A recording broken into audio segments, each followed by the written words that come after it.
So this is my new D1. It's a Lego pistol. It's my first Lego pistol that I've built. It's pretty strong. It fires these. If you can't see it, it's a 2x2 Lego brick. There's two of them stacked on top of each other. That's what it fires. Also, I added a new type of rubber band system on it. So, unlike my grenade launcher, it's actually pretty effective and it works well.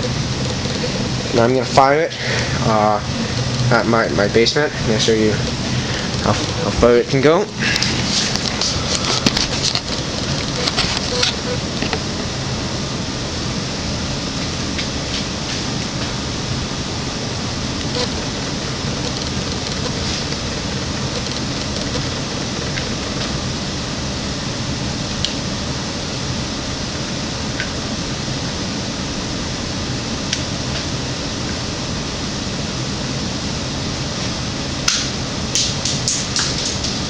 And that went pretty far actually.